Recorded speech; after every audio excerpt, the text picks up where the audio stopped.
Well, it's great to meet you. Thank you so much for taking a minute out today. I appreciate it. No problem. No problem. Thank you for having me. You bet. Thrilled to be here. Me too. So let's begin our journey with this. 6 years ago, this pandemic was changing so much about our world. How did you get through that era, and how has it changed the way that you approach business and life today? Oh my God, that is such a good question because this pandemic actually totally changed my life. Yeah, During the pandemic, me and my husband, we lived in Russia.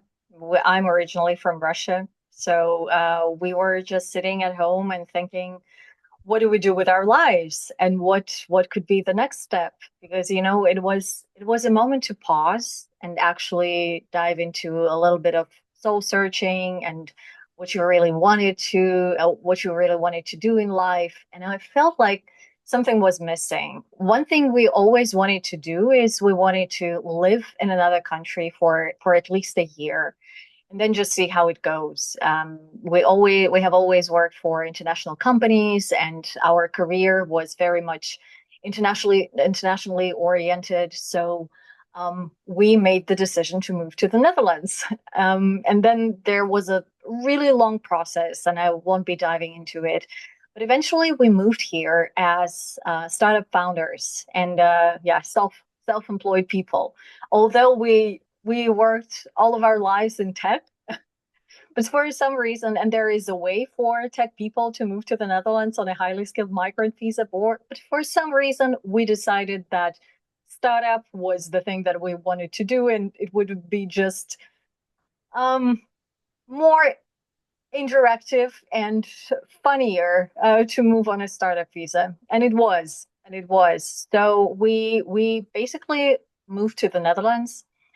And then I don't like to get political, but when politics influences your whole life and your career journey, then it needs to be mentioned. And after 4 months after we moved, the war had started, and then we realized that now we are living in the Netherlands, and we don't really have another option. wow, So we wow. had to stay, and yeah, it wasn't easy. Definitely not easy, but at least the decision was already made. So we just needed to stick to it. So when you look back on that decision, I mean, wasn't the timing good? Because one way or another, you were going to have to make a decision, correct? Right. Yes. Well, you can't be prepared for your whole life to blow up, and Yeah, that's exactly what happened. We never expected that. We had some assumptions, some kind of internal prognosis of what was going to happen at this point, but it was never how it turned out in real life. So we were shocked for the time being, but now looking back in hindsight, I definitely feel very, very blessed, and we made the right decision. And eventually, my relationship with the Netherlands was changing all of that time, but now I guess it's finally moving towards harmony and me because for the time being we made this choice consciously, but Netherlands was never a country that I dreamed of. So we were actually selecting between the Netherlands and Spain, and then um, I speak Spanish. I always wanted to live in Spain for at least some time, and we were looking at the country. But then one of the important aspects for us was that we could always find work here, work and customers, and also the language matters because I speak Spanish, but my husband doesn't. So we eventually went for the Netherlands, and for many years, I guess I couldn't understand. I was like, but I always wanted to move to Spain. Why am I here? Shouldn't I be doing something in that direction of my life? But now I feel like I found the answers. And it was just weird because, yeah, sometimes you just make a decision that um, all of your previous life was leading to. And sometimes this decision seems really random, and you're kind of spending some time asking yourself, well, why, what was the exact reason for that, and why am I here? You know, it's interesting when I look at your timetable of moving and everything that happened with Russia, I think about America in the last year, and there's been a lot of people that have been leaving America. There's been this level of stability that has kind of taken a big hit. What's your perception of what's going on in America right now? Oh God. Or what's the Where, collective perception? Are you all looking at the news like what's going to happen next? Because it's just kind of this unfolding soap opera. yes, kind of. I never really followed American politics until 2 years. Yeah, probably like 2 years ago. I only started to follow the news and the agenda.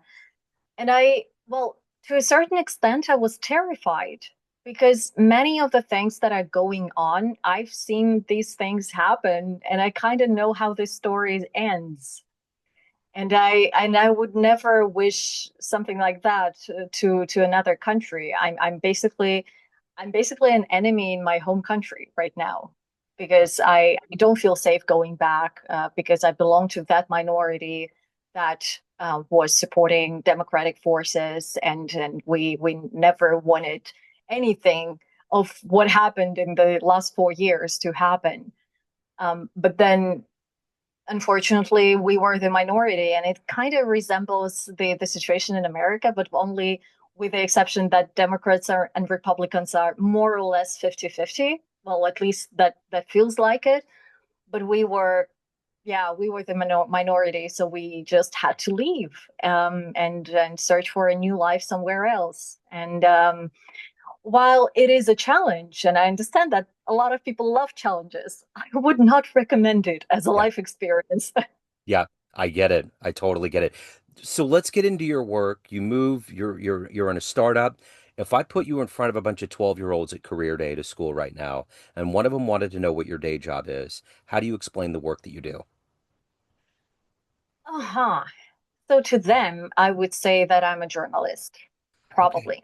Yeah, because there are many aspects of my work. It's not linear, and when you're an entrepreneur, I guess that is what many of us entrepreneurs feel, because one day you are creating a YouTube video, and another day you are giving a workshop, and another day you're speaking at a certain kind of event. So it's kind of um, being a founder and a speaker at the same time, juggling and combining these different roles, which is very different from a linear career, or at least the perception of a linear career, especially for kids. Yeah. So, just to make it simpler, I usually say that I'm either a communication coach, but that sounds already a little bit complicated and Yeah. not really clear. But then when I say I'm a journalist, then everyone goes, "Oh, okay, okay, okay." Yeah, they get it. Yeah. So talk to me a little bit about what you wanted to do at that age. What was your dream when you were a kid? What profession did you want to get into? Funny enough, I always wanted to be a writer. Okay. I had two jobs that I remember myself naming, and that was I either wanted to be a writer or a painter. And then there was the third one, which I would not really talk about publicly, but I've had this feeling in my heart. I wanted to be Britney Spears. Yeah. Honestly, just some kind of a singer, performer, someone who's on stage speaking and doing all these courageous things. Because I used to be a very quiet kid. I would shy away from conversations, from people, from everything. And I guess another part of me just always wanted to be seen and visible. And but I was always afraid of that. So probably overcoming this trauma and shyness and all of those things has become um, a career goal, I guess. Yeah. And I had this image, but it was not linked to a specific title. It was never linked to a specific title. Like, who do you want to be? Well, maybe a speaker, but how do you become a full-time speaker? Well, maybe a founder because that's interesting, but then again, it really depends on the size of the company. Being a founder of a company with three people is very different from being a founder of a company with 1,000 people. It's an absolutely different role and job. And then maybe I also wanted, yeah, this stage element because I love to perform. And then I kind of when I was already in the Netherlands and I realized that I practically need to build my career from scratch because what happened is I mentioned that we moved here on a startup visa. A startup visa won't allow you to be employed. So you are, I was kind of forced into entrepreneurship. I was forced to be an entrepreneur. And all of my friends were employed and they were having regular lives and daily jobs and professions like software engineers and product managers. A lot of them worked in tech. And I was like, I don't really like the prospect and what is ahead of me because I don't understand. It's not linear, so I don't really understand what it is, Yeah. and I had to figure that out from scratch. Yeah. So take me back to your beginnings. What was it that you saw around you, or what was it that gave you this vision of becoming a writer, painter, a coach, journalism? What were the things, the foundational seeds that were planted that became your profession today? Wow, I guess um, I already mentioned that as a kid I was really shy Yeah. and I was afraid of people, so I would spend a lot of time in my room surrounded by books. And I read a lot. Like 30 books in a few months wouldn't be exceptional for me. It was just standard. And I was reading books designed for much higher ages.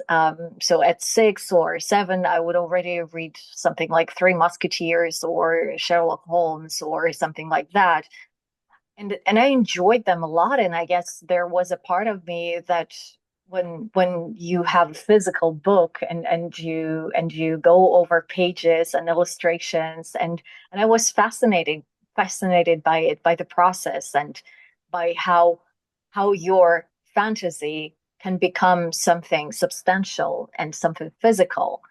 And that was the process um, that I was really looking forward to duplicate, probably in a certain sense. And then, yeah, I always wanted to sing. I remember that I was into music. There was another hobby that I had. When my family would leave home, I would sing something from Whitney Houston and Mariah Carey, and I just loved that. Um, but I was always afraid of showing it, of making people listen to me singing because I don't remember why actually. I guess I guess my parents never reinforced that because that wasn't an actual career. So what's the point of moving your kid towards something that they will probably not achieve? So they were kind of showing me like real professions, like being a teacher is a real profession, or being a journalist. Well, at least back in the day, it was a real profession. So there was a certain movement to that point.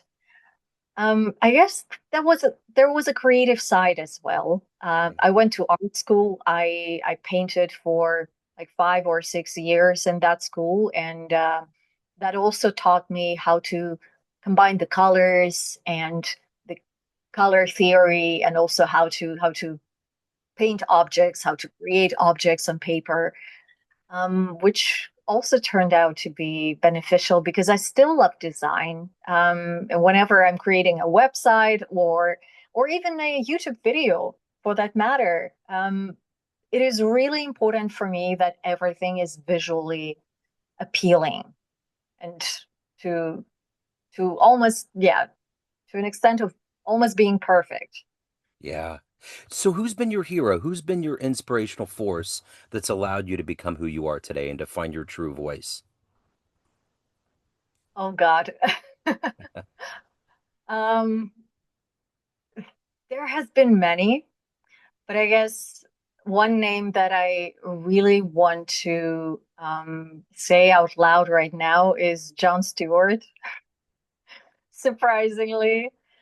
And the reason for that was like when I moved to the Netherlands for some time, I was really lost.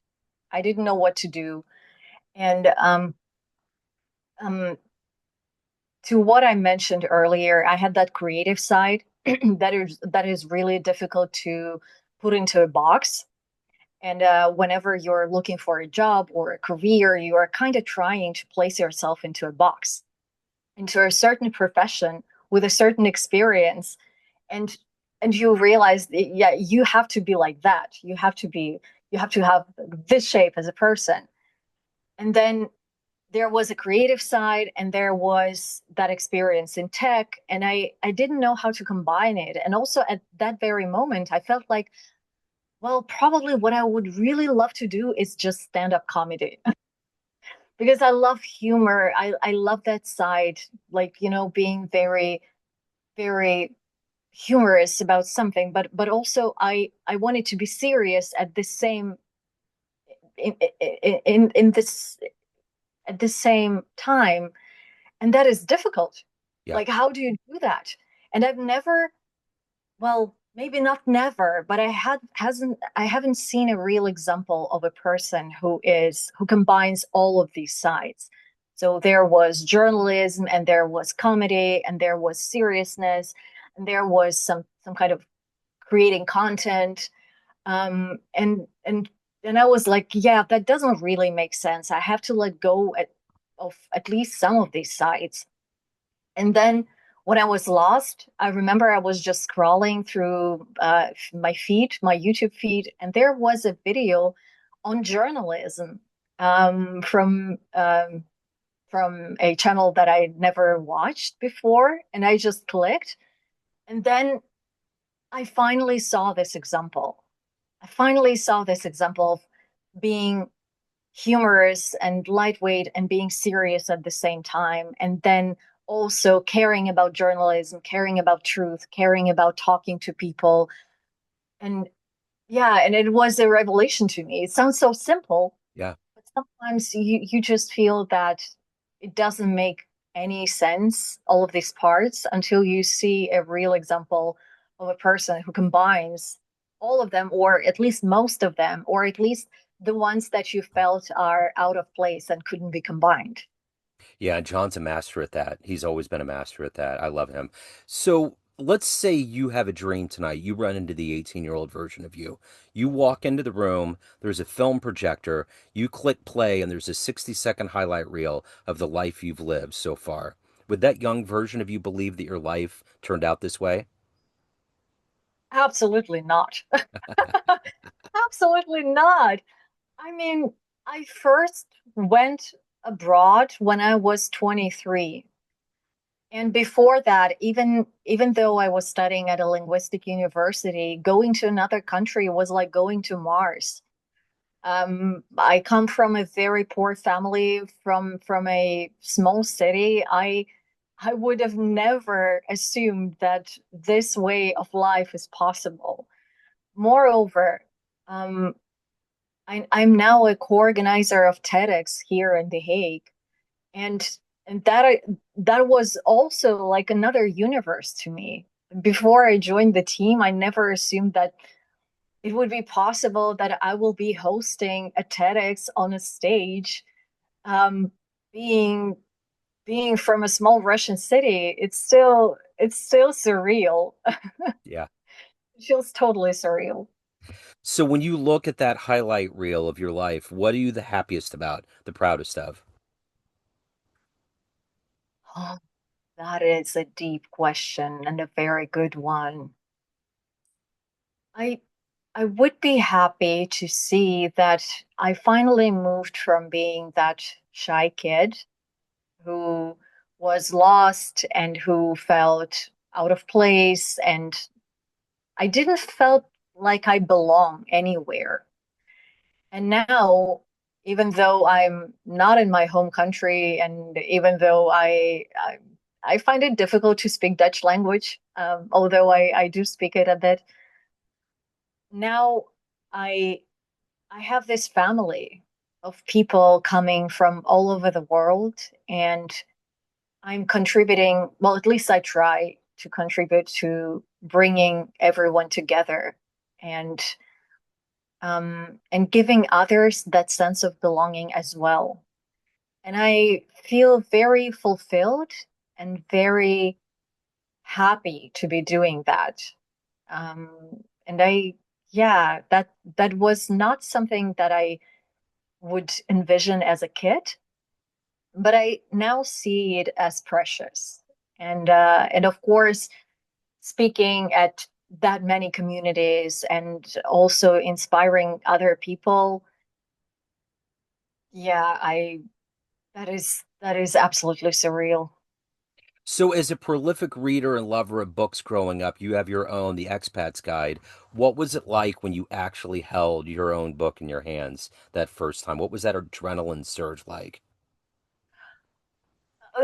Funny enough, there was no adrenaline surge. Okay. And what I'm really proud about writing a book, um, I guess when I moved to the Netherlands, my mindset really switched. Before that, in Russia, I would say we had a pretty competitive environment. Maybe in a sense, it's similar to the environment in the US when you care a lot about achievements and about the way others perceive you, and it's important, and that's okay.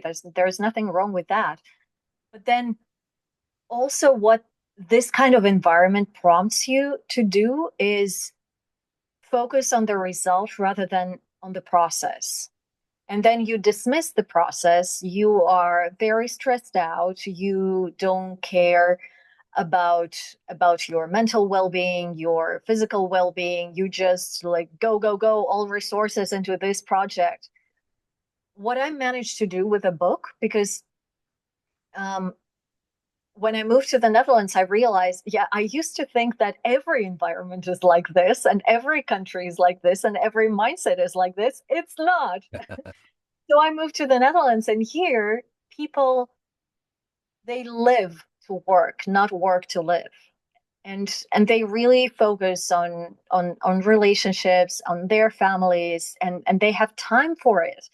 And that was shocking to me at some point. So I was trying to grasp that, um, and to see whether I that is also something that I need in my life, because I was that part was missing. It was not there. It was not developed. I was probably like a kid when it came to what I wanted or my interests.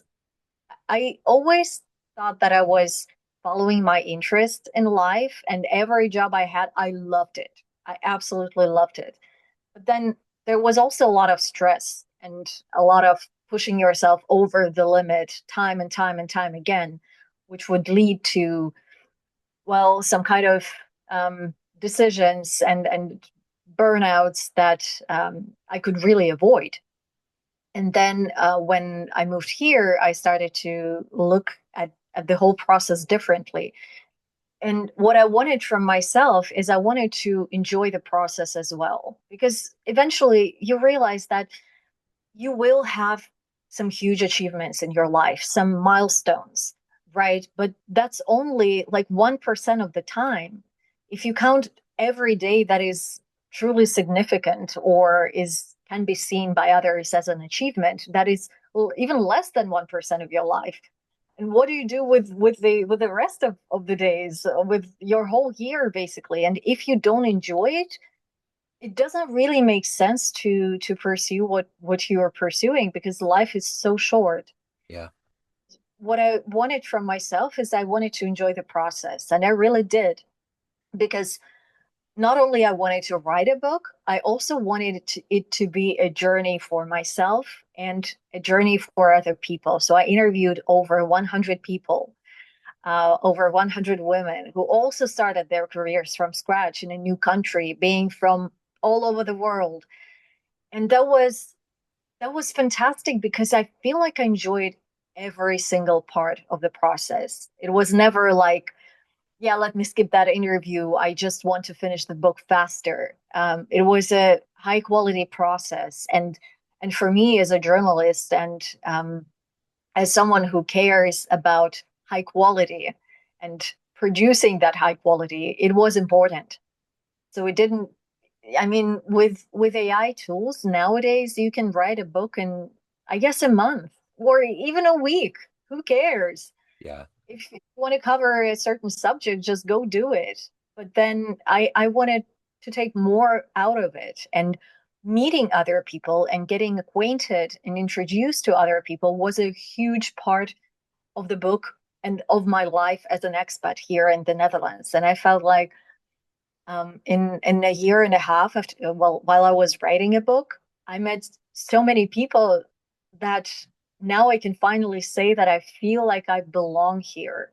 And that was another revelation because I used to think that belonging is something that you find, that you just have to find the right environment. And you are searching for the right country or the right city or the right neighborhood. But then I realized that probably it's about an active process. So it's something that you do. And when you do invest your commitment, your courage, and your time into something, it gives you that sense of belonging eventually. Yeah. Certainly does. So let me ask you this.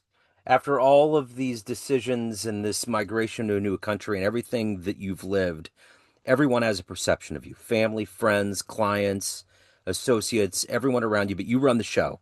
What's your perception of you? Who do you think you are? Oh, wow. That's a good question. I would say that I'm a communications coach, I'm an author, I'm a YouTuber. And in my heart, I am a journalist. I am someone who loves diving deep into a certain subject and then come and then just research without having an answer or without trying to lead to a certain answer. I'm also someone who brings people from all over the world together. And that is, and whatever I do, whether I produce a YouTube video or I organize TEDx events, and we do get a lot of people for these events here, then it's about it's about creating that sense of belonging and reminding that we are much more alike, even if we come from different continents and different countries and different mindsets. That's okay, because we are still humans, and the needs that we have inside are very, very similar. And especially in that age, and especially in that era of very strained communication and a lot of disappointment, a lot of fear, a lot of uncertainty. I would love for people to have that feeling because I probably there was a time in my life when I needed it desperately, and now I can kind of see the value um, between and the difference between people who have it and who don't. So I just want to bring it to as many people as I can. Awesome. Let me ask you this. As a journalist at heart, a curious sort who's interviewed many people, if you could interview one person on the planet right now, who would you love to interview? That is a good question. Let me think. Yeah,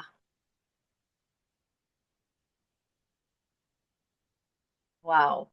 Many names come to my mind, Yeah, but for different reasons. right. Um, It could be a round table too. oh, a round table. Okay, then it's easier. Then to that round table. Oh, I'm very curious to see how that would play out. I would invite, first of all, my father, because he died when I was 20, 21, and I didn't have a lot of quality time to talk to him while when I was an adult. And I still feel like I owe him a lot because it was.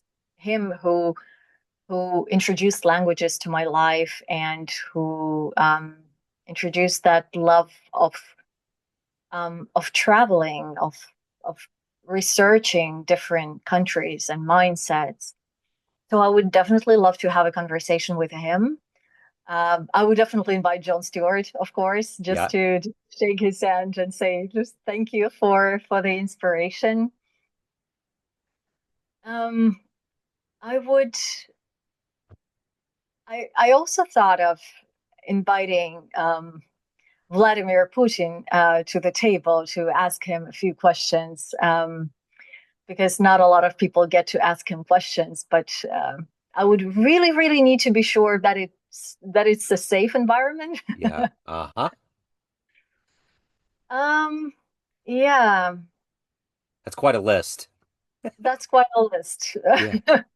I was thinking about Vladimir Putin, but I was like, well, maybe not. But no, it would definitely have to be safe. Maybe there needs to be a dog or an animal around that would soften his heart a little bit. Maybe that would help. A service dog. So, Yeah, that's why I was unsure because on the one hand, it's time to ask some questions and it's been time to ask some questions for a few years. But on the other hand, like I probably know the responses, yeah, so it wouldn't have been a revelation or something interesting. So it doesn't really make sense. So that's why I'm a little bit torn. yeah, absolutely. So, if anybody wants to get a copy of the Expats Guide, they want to hire you, they have questions, they want to look at all of the wonderful work you're doing, where's the best place to go to do that? Now, Reinvento Expert's Guides to Reinventing Your Career and Identity is available on Amazon. So Okay. you can always purchase it on Amazon. And then I also have my own website, which is anadenis.com, which you might visit to get in touch, ask a question, or just purchase some of my trainings and services. And there is also a YouTube channel called Ana Denis, not surprisingly, where you can connect and I offer lots of content for job seekers and for those who are wanting to move to the Netherlands. You don't need to move to the Netherlands. You might also watch it as just to compare it with your environment and to see how it's different. Wonderful. Well, hopefully the John Stewart part works out. I'll keep my eyes out there on the net. It was great to meet you, Anna. Thank you so much for your story. Thank you for your time, and best of luck with everything. I appreciate it. Thank you so much, Joe. You bet.